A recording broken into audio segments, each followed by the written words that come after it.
Now here's your host, President and founder of Journey Network, Dr. J.T. Guyton.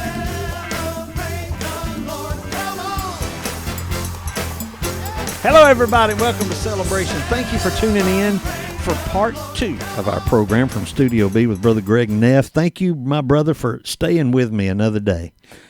I love it. Wouldn't want to be anywhere else. And his new radio program is called The Good, the Bad, and the Ugly.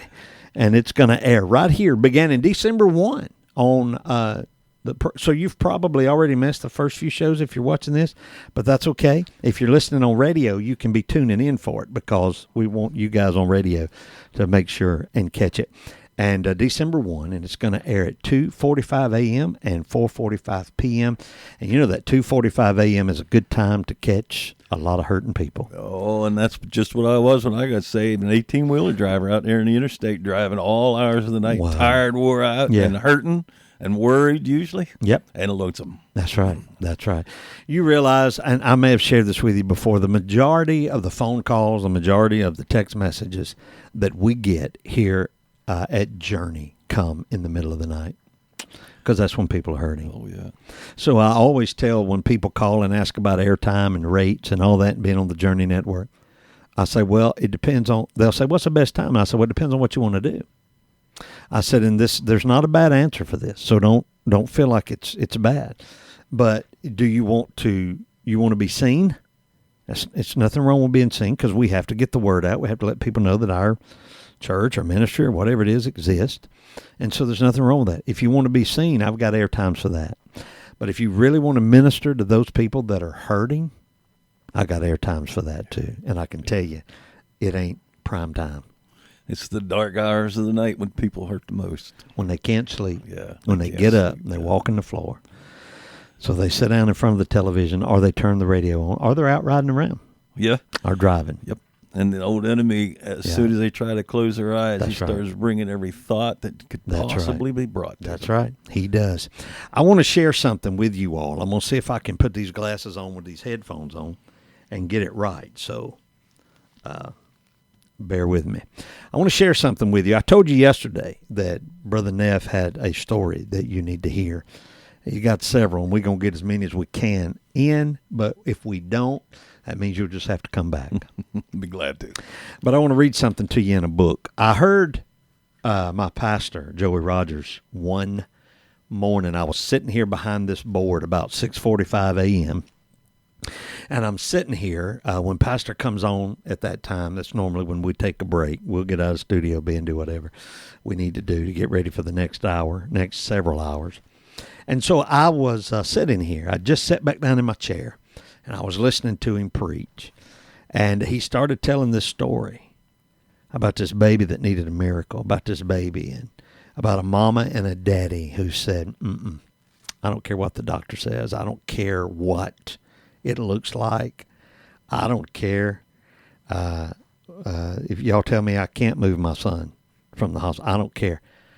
I've heard about this God. I've seen this God, and I'm going after him. And then I heard my pastor say the mother and father of that child is sitting right here in our congregation and attends this church. And I'm like, who? I wasn't there that Sunday. I was off on the road somewhere, but I'm sitting in my here in this chair, and I'm thinking, who's he talking about? I didn't know. And then he told me that it was Brother Greg Neff. I want to read something to you. There was a coal miner who had a precious little baby boy. He and his wife agreed that he was going to be in the delivery room when this child was born. They had 2 other children, but he wanted to witness the birth of this one. It is a good thing he was in the delivery room because there were complications. The doctor panicked and told the husband, press down on your wife's stomach and force that baby out.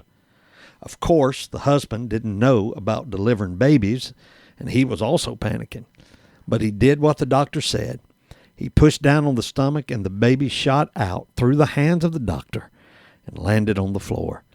The doctor picked up the baby nervously and accidentally hit the baby's head on the edge of the table. There was a hole in the baby's head, and terrible brain damage had occurred. The man later told me, I was in that delivery room saved, sanctified, filled with the Holy Ghost, but when I saw what that doctor did to my baby, I wanted to kill her.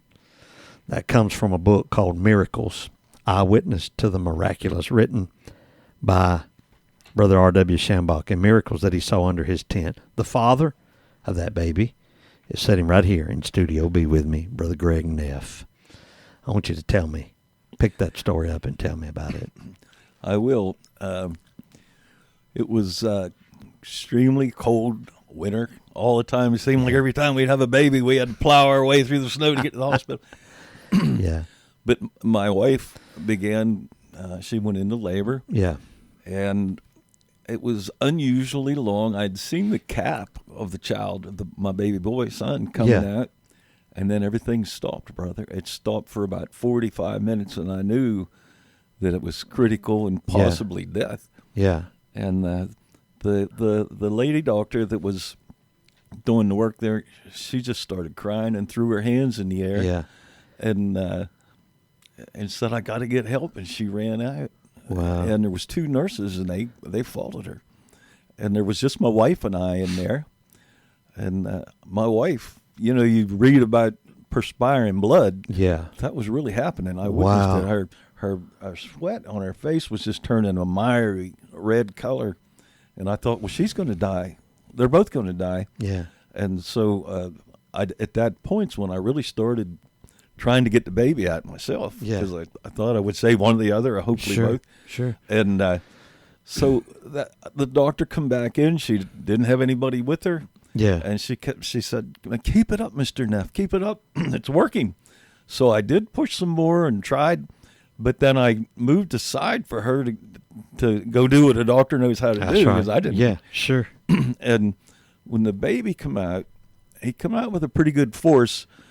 And now his feet, it was like he was sitting down and bent over. His feet was up on one shoulder. Both legs were bent. He was up on his one shoulder, and he come out with a lot of force. And when she went to catch him, she hit him like a volleyball, and he went over my wife's right leg. And I had on some pointy-toe cowboy boots. I'll never forget that, as he landed right in his head, right in front of my pointy-toe cowboy boots. It sounded like a watermelon. And she, by then I was gone probably part way into shock, just witnessing all that. Sure. And I could feel, I could feel the urge to kill her. You know, Yeah, I hate to say it, but that was the truth. Well, sure. And she come running over, and she reached down and she picked the baby up. She cut the cord and everything on the floor and took off running, put him under her arm, kind of like you'd run with a football, and took off running and ran his head into the table like was in the book. But not only that, but one thing was left out of the book. It knocked his eyeball out. Oh, my goodness. His eyeball exploded and splashed over onto my wife, and I remember seeing it running down her arm and dripping off her elbow onto the floor. Oh, my goodness. And then she took the baby and put him in a little stainless steel bed, and they worked on him for maybe 10 minutes, and they pulled the blankets up, and they all walked out, and there was just my wife and I in there. Yeah. And Patty didn't realize, my wife Patty, she didn't realize how bad it was, and she said, is he all right? And I said, it is well. It is well. Yeah. And I went over to him, and I pulled the blanket down, Mm-hmm. and he looked like a piece of clay. His spine was sticking out through his back, and his spinal cord was not connected. Wow. His feet and legs was deformed pretty bad. He had hydrocephalus, which is when the fluid can't come out of the brain. His head was big. Of course, he wasn't breathing. And I just remember the first thing that come to my mind was Hezekiah. Mm. And the Lord said, I'm going to turn the sundial back 10 degrees for you so you know. Whoa. And I remember I just said, Lord, I believe. Brother Shambach really was a man to preach faith into your heart. Sure. You know? And God did all this, but he sure did use the faith man, the faith preacher. And I just remember saying, Lord, if you turn the sundial back 10 degrees for Hezekiah, do it again for me right now. I know you can do it. And make it like he was alive.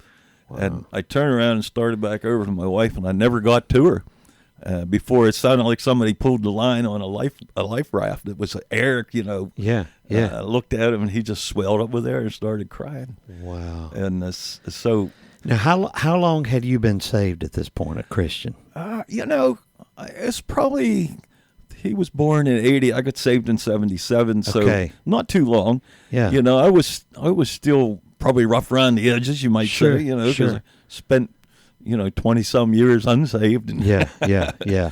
But they come running back in right away, and they grabbed him and took him out, But when the doctor come back in, I had already planned I was going to kill her. Sure. I thought I owed it to my family, and Yeah. I started walking to her. I was just going to grab her with my hands and choke her to death.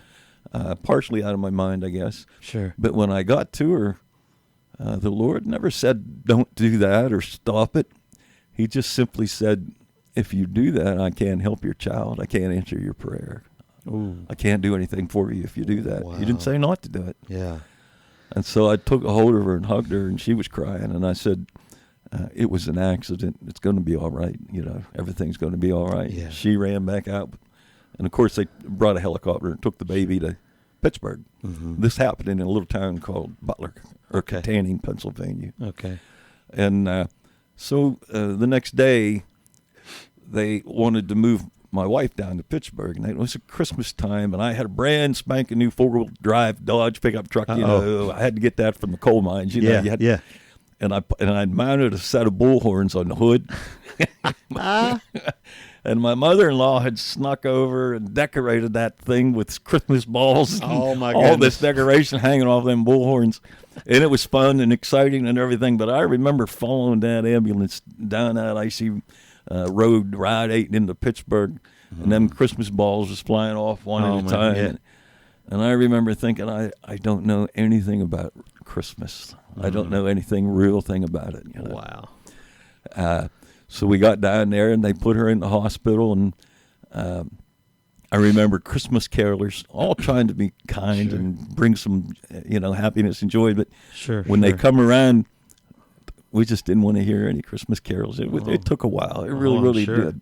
But I knew that God had already started working for sure, because I knew when He told me that if you act like that, I can't help you. I can't heal your baby. I can't answer your prayers. Wow. And that stuck in my heart and mind. So that went away in a hurry, believe me. And I started really depending on the Lord for it. Our actions do affect other people. Oh yeah, they absolutely do.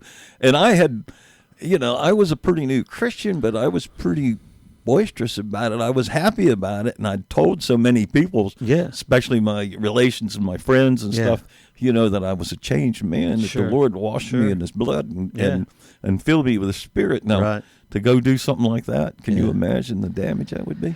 So when they get in, they get settled, test, everything's done. They come in. What did they tell you and your wife? Well, first of all, they said he probably wouldn't live. They said, and they had that hole in his eye filled up with gauze.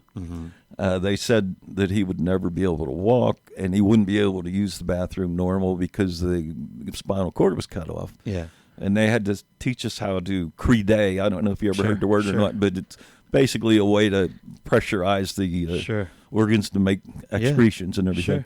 And they had a whole lot of stuff they needed to teach us. And we were scared to death. We were really young and scared to death. And actually, Pittsburgh was a big city to us back then. And it just felt like we was in another world. And, but it was rough. It was it was a shock. So you've got this baby now, and these things have happened, and you're thinking, okay, this is going to be the rest of our life. This is the way it's going to be. He's not going to change. What was that moment that made you say, okay, no? They kept wanting to take us to training to learn how to live with this thing. And I didn't want to learn how to live with it because I didn't believe I was going to have to live with it. I knew that the Lord was going to do something. And so when we refused to go into their training, they got pretty radical against us and they started kind of rumor milling, that we were unfit parents and all kind of stuff like that. And that really got bad after a while. That part of it did. Yeah. So there was nothing really happening there. And Patty and I talked, and I said, let's take him home and trust God.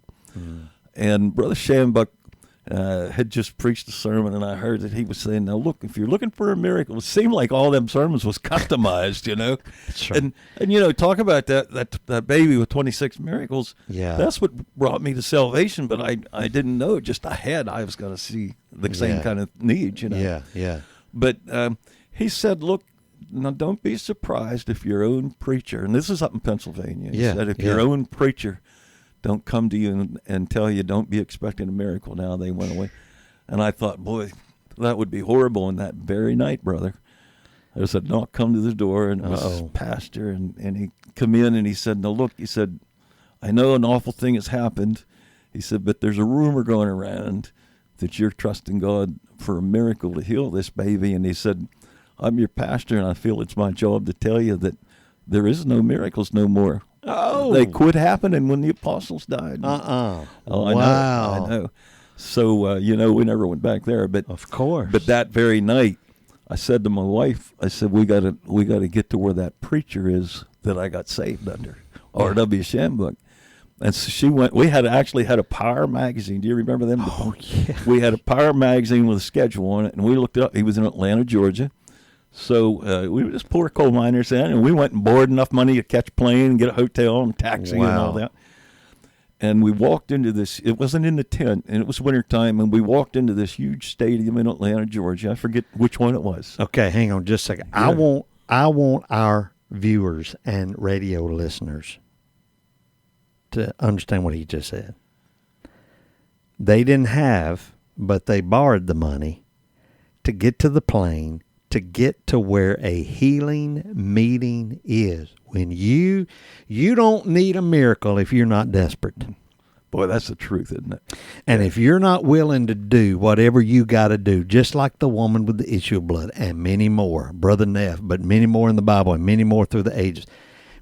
Don't tell me you need a miracle if you ain't willing to get up and go to the house of God where the Spirit of God's moving and a miracle service is taking place.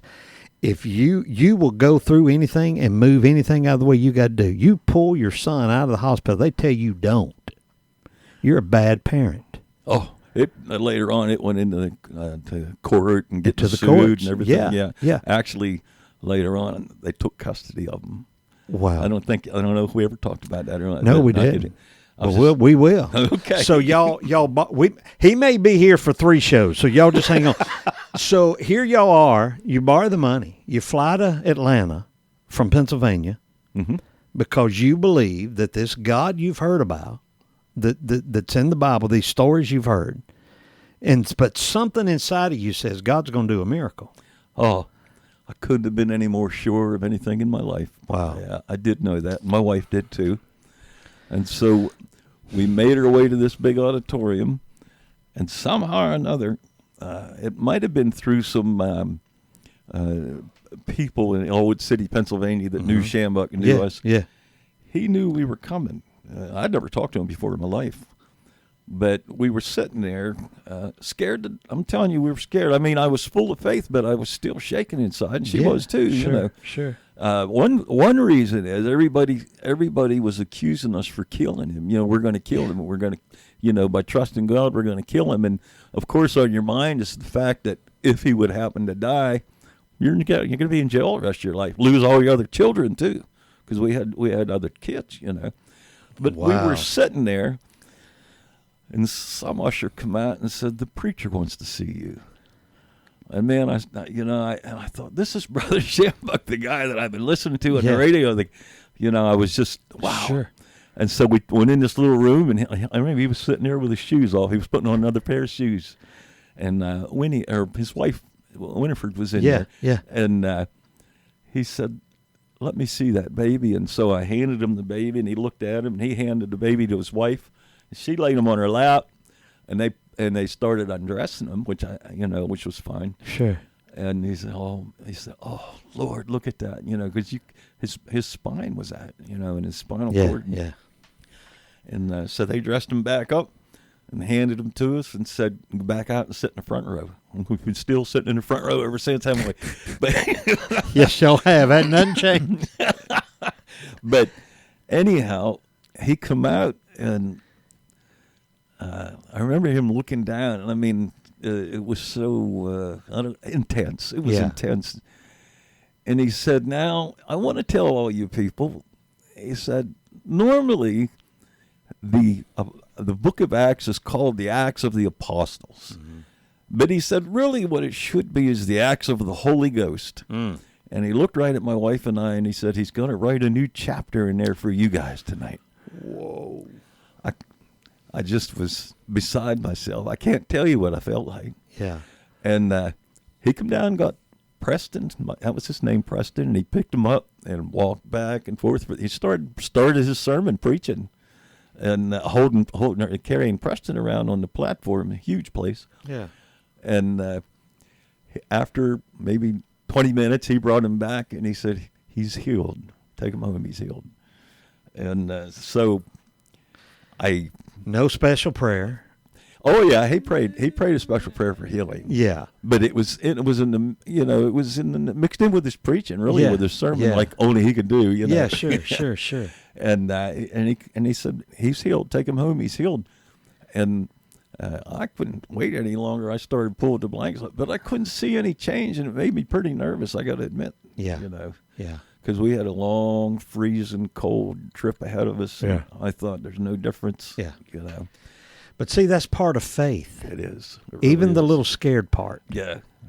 Even the little, it's faith is one of those things that it's just, we go back to faith of God, what Shambach used to always say, and Mark chapter 11 tells us what it is. It's the spoken word. It's when you speak. That's what, because, the Bible says have faith in God in Mark 11, but the original translation says have faith of God. Yeah, that's exactly right. So, well, how do I have God kind of faith? Well, he just told us in that next verse.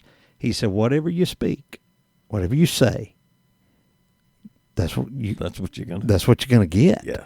And you had already said God's going to do something, but that doesn't mean you ain't going to be scared sometimes. Well, I realized when receiving a miracle, or anybody, the devil just doesn't always turn and run away and run off. That's right. I mean, he follows you around, trying to get it back. He tries desperately to get it back. Yeah, he wants to stop you. Oh yeah. So let's fast forward because we're down to about 5 minutes in this show. Okay. And so you leave the meeting that night. You're still not sure what's going to happen. We get on the plane, go home. Tell us what's going on. Well, when we got home, I realized we had no more friends anymore. The community, the church, everybody was talking about how the NEFFs were killing their babies because they turned into religious fanatics. Wow. And a news station from Pittsburgh come up the road and brought their cameras in the house several times. Wow. And of course, they never had anything good to say about it. Sure. There was a little newspaper that wrote the positive story, though. God bless them. Mm. But then we ended up getting sued, and then we ended up losing custody of them. And we didn't even know it. That was the worst part.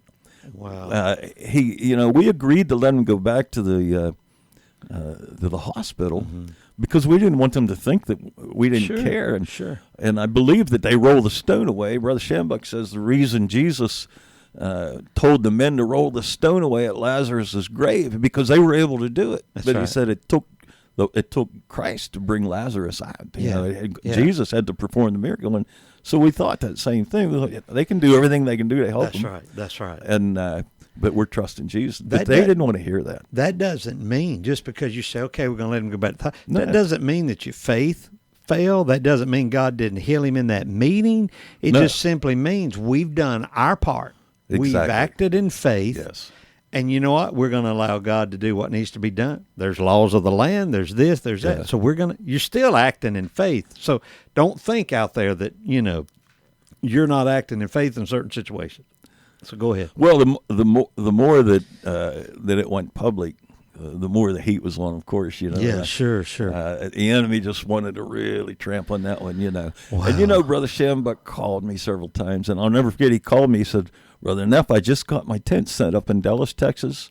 He says, the first meeting's tonight, but if you need me, he said, I can still get a plane to Pittsburgh right now. And that's something. And I think it was Sam Luke maybe he said, I got him here because Sam used to preach his daylight service, And I said, nah, Brother Shambach, the Holy Spirit's got it covered. And he never left me live that down. Brother Wow. Shambuck didn't. He said, I tried to come up and help him, but he said, nah, he didn't want me. Just stay there in Texas. You know?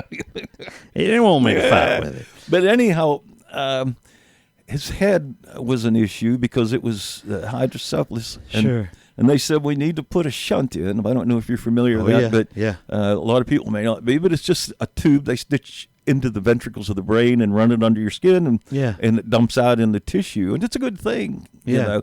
But Yeah. it was big, and we had to put a sponge on his head so he could lay on it at night. Yeah. And it was a terrible thing. Yeah. And so they put that in, and we allowed it. And we brought him home, and we prayed, Lord, get rid of that terrible shunt. It was horrible. Yeah. Yeah. And it stayed there another quite a few days. You know, I'm talking about 5 or 6 days. And one day we went in to pick him up out of bed, and the shunt was totally gone. Wow. There was not even a sign of it. There was no lump, no scar on his head. There was nothing. And so we just realized that God's continuing in this miracle. Oh, and by the way, Yeah. a new eyeball growed in about 2 weeks. Wow. A brand new eyeball. Wow. And, you know, they knew that in the hospital. The same people that Yeah. was denying miracles. Sure. But they never wrote it down. They never, you know, and I asked them about it, and they said, well, you know, strange things happen. Sometimes you can't explain it. Sure. I said, Sure. I can explain it. Wow. I can explain it. So one of the time these miracles was taking place. Yeah. And he started really growing and developing good, and I could Yeah. see him. Now, I never seen his legs moving, and I'd sit up sometimes all night just Yeah. watching for. Yeah. I'd lay a toy beside his foot just to see Yeah. if he moved it, you know. Yeah. Yeah. And then we decided there's no sense in credating him anymore, which is Yeah. what we talked about. And they said, well, if you do that, he's a goner. He'll die right away because he'll get toxic poisoning and die. Yeah. Well, we still did it. I mean, we still did it because it was the Holy Spirit that Yeah. was really guiding us. That's you know? right. That's right. And really right away, as soon as we stopped, we realized he was just normal that way.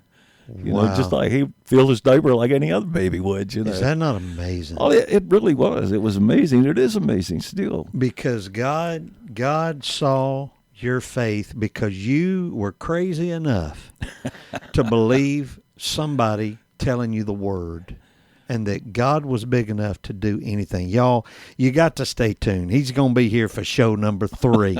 So you got to hear the rest of the story, but you got to hear some other things that God brought them through, and how, you know, because when I hear their story, I think, man, only God could have walked with them through what he did. I need your help to keep these TV and radio stations going.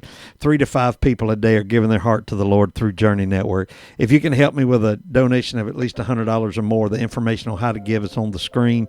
I want to send you 5 copies of my book called The Answer. The last order of these just came in, and it'll probably be a long time. That's just not a sales ploy. I'm not doing that. I'm just telling you because we need your help. If you do a donation of $100, we'll send 5 of these. They make great birthday, Christmas gifts, graduation gifts for those teenagers.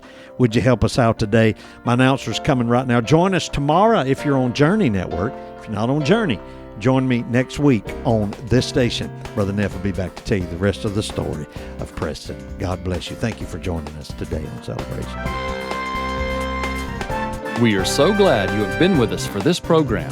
Our prayer is that today's show has been a blessing and an encouragement to you and your walk with the Lord. This ministry is continually reaching out to spread the good news of Jesus Christ to all the world. We need your love gifts and prayers to help keep this ministry on the air 24 hours a day.